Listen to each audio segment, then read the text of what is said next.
అందరికీ welcome to Ammu kitchen world. అందరు ఎలా ఉన్నారండి? నేనైతే చాలా బాగున్నానండి. మీరందరూ కూడా బాగుండాలని ఆ భగవంతుని నేను మనస్ఫూర్తిగా కోరుకుంటున్నానండి.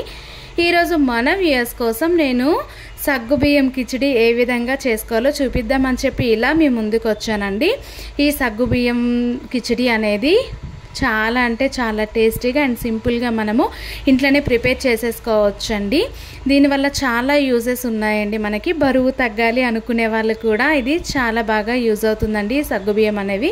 మరెందుకండి ఆలస్యం, వీడియోలోకి వెళ్ళిపోదాము. దీనికి కావాల్సిన ఇంగ్రీడియంట్స్ అలాగే చేసే విధానం చూసేద్దాం. వచ్చేసేయండి. ముందుగా సగ్గుబియ్యాన్ని మనము 2 లేదా 3 సార్లు వాటర్ వేసుకొని క్లీన్ చేసుకున్న తర్వాత 3 లేదా 4 గంటల పాటు వీటిని మనము నానబెట్టుకోవాలండి. చూసారు కదా, ఈ విధంగా నానే వరకు కూడా మనము దీన్ని నానబెట్టుకొని పక్కన పెట్టుకోవాలి. ఇప్పుడు మనము కిచిడి చేస్తున్నాం కనుక బంగాళదుంప అనేది కంపల్సరీ తీసుకోవాలండి. దీన్ని మనము మనకి కావాల్సిన సైజులో పీసెస్ అనేవి కట్ చేసుకోవాలి. నేనైతే ఈ సైజులో కట్ చేసుకొని పక్కన పెట్టుకున్నానండి. అలాగే ఒక పెద్ద ఉల్లిపాయని తీసుకున్నానండి. దాన్ని ఈ విధంగా సన్నగా పొడవుగా కట్ చేసుకున్నానండి. మీకు నచ్చిన షేప్లో కట్ చేసుకోవచ్చు. అలాగే నేను ఇందులో కారం అనేది యూజ్ చేయలేదు కనుక నేను పచ్చిమిరపకాయల్ని ఎక్కువగానే తీసుకున్నాను. ఈ విధంగా కట్ చేసుకొని పక్కన పెట్టుకున్నానండి. అలాగే కొద్దిగా పల్లీలను కూడా వేయించుకొని పొట్టు తీసి పక్కన పెట్టుకోవాలండి.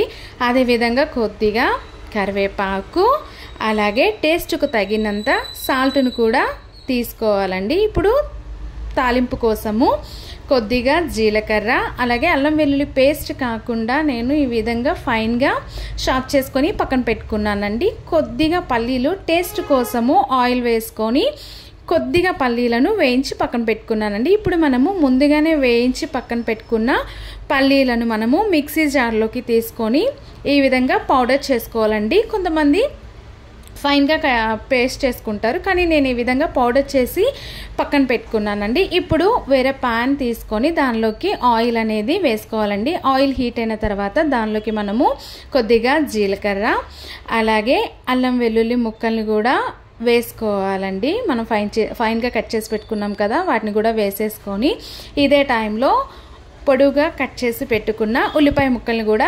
వేసేసుకున్నానండి. దీనిలోకే మనము సన్నగా కట్ చేసి పెట్టుకున్న పచ్చిమిరపకాయలను కూడా వేసేసుకున్నానండి. అండ్ అలాగే ఈ టైంలోనే కరివేపాకు రెమ్మల్ని కూడా యాడ్ చేసేసుకున్నానండి. యాజ్ యూజువల్ మనకి తెలిసిందే కదా అండి, ఆనియన్స్ అనేవి గ్యాస్ అనేది సిమ్లో పెట్టుకొని ఆనియన్స్ అనేవి బ్రౌన్ కలర్ వచ్చే వరకు కూడా మనము వేయించుకోవాలి. ఈ విషయం అందరికీ తెలిసిందే. నేను ఆవాల్ని స్కిప్ చేశానండి. కావాలనుకుంటే మీరు ఆవాలు కూడా యాడ్ చేసుకోవచ్చు. నేనైతే ఆవాలు వేసుకోలేదు. ఇప్పుడు మనము ఆనియన్స్ అనేవి బ్రౌన్ కలర్ వచ్చేసాయి, చూసారు కదండి. దీనిలోకే మనము ముందుగానే కట్ చేసి పెట్టుకున్న బంగాళదుంప ముక్కల్ని కూడా వేసేసుకోవాలండి. ఈ బంగాళదుంప ముక్కలు అనేవి కొంచెం సాల్ట్ యాడ్ చేసుకున్నట్లయితే ఉడుకుతాయండి. లేదు అని అనుకుంటే ఆయిల్లో కూడా మనము ఫ్రై చేసేసుకోవచ్చండి. చూసారు కదా, ఇలా ఒక్కసారి కలుపుకున్న తర్వాత మూత పెట్టుకొని నేను ఉడికించుకున్నానండి. ఇక్కడ చూసారు కదా, పొటాటో అనేది మనకి కుక్ అయిపోయిందండి. నేను సాల్ట్ ఈ టైంలో యాడ్ చేయలేదు, కానీ బంగాళదుంప అనేది బాగానే ఉడికిపోయిందండి. ఇప్పుడు దీనిలోకి మనము మిగతా ఇంగ్రీడియంట్స్ని కూడా యాడ్ చేసేసుకుందామండి. దీనిలోకి మనము ముందుగానే నానబెట్టుకొని పక్కన పెట్టుకున్న సాబుదాన్ని కూడా నేను యాడ్ చేసేసానండి. సాల్ట్ ఈ టైంలో వేసుకుంటానండి. ఎందుకు అనంటే సాబుదానికి కూడా మనము సాల్ట్ అనేది అబ్జర్వ్ చేసుకోవాలి కనుక. చూసారు కదా, ఇప్పుడు సాబుదాన్ని వేసేసిన తర్వాత ఒక్కసారి ఈ తాలింపుని మనము ఈ విధంగా కలుపుకోవాలండి. కలుపుకున్న తర్వాత గ్యాస్ అనేది మాత్రం మనము సిమ్లోనే పెట్టుకోవాలి. ఈ విషయం మాత్రం గుర్తుపెట్టుకోండి. ఈ విధంగా కలిపేసుకున్న తర్వాత దీనిలోకి నేను టేస్ట్కి తగినంత సాల్ట్ అనేది యాడ్ చేసుకున్నానండి. ఈ టైంలోనే సాల్ట్ యాడ్ చేసుకుని మీరు కావాలనుకుంటే పొటాటో ఉడికేటప్పుడు కూడా వేసుకోవచ్చు అండి. సాల్ట్ అనేది వేసేసిన తర్వాత ఒకసారి కలుపుకున్నానండి. ఇప్పుడు దీనిలోకే మనము ముందుగానే పౌడర్ చేసి పక్కన పెట్టుకున్న పల్లీ పౌడర్ ఉంది కదా, పల్లి పౌడర్ని కూడా నేను ఇదే టైంలో యాడ్ చేసేసుకున్నానండి. మన టేస్ట్కి తగినట్టు మనం చూసుకోవాలి. కొంచెం స్వీట్గా ఉంటుంది కనుక మీరు టేస్ట్కి తగినట్టు మీకు ఎంత క్వాంటిటీ అయితే కావాలో చెక్ చేసుకొని పల్లి పౌడర్ని కూడా వేసేసుకోవాలండి. చూసారు కదా, పల్లి పౌడర్ అనేది వేసేసిన తర్వాత మనం ఒకసారి దీన్ని అంతటిని కూడా ఒకసారి కలుపుకోవాలండి. మీరు ఇక్కడ అబ్జర్వ్ చేసినట్లయితే కలుపుకున్నానండి. ఇప్పుడు దీనిలోకే మనము ముందుగానే ఆయిల్లో వేయించి పక్కన పెట్టుకుని పల్లీలను కూడా వేసేసుకున్నానండి.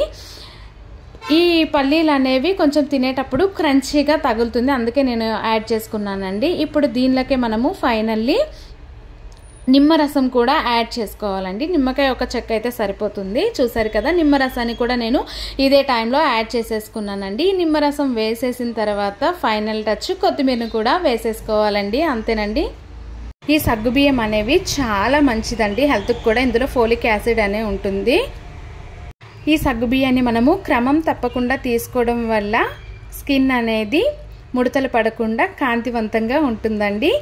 అలాగే మీకు ఏదైనా రెసిపీ తయారీ విధానం కావాలి అనుకున్నట్లయితే కామెంట్ సెక్షన్లో కామెంట్ చేయండి. మీరు ఫస్ట్ టైం నా వీడియోస్ని చూసినట్లయితే ఛానల్ని సబ్స్క్రైబ్ చేసుకోండి, సపోర్ట్ చేయండి. పిల్లలు కూడా చాలా ఇష్టంగా తింటారండి. ఇది హెల్త్కి కూడా చాలా మంచిది. మరెందుకండి ఆలస్యం, మీరు కూడా నాలా ట్రై చేయండి. ఎలా వచ్చిందో కామెంట్ సెక్షన్లో కామెంట్ చేయడం మాత్రం మర్చిపోకండి. అలాగే ఛానల్ని సబ్స్క్రైబ్ చేసుకోండి.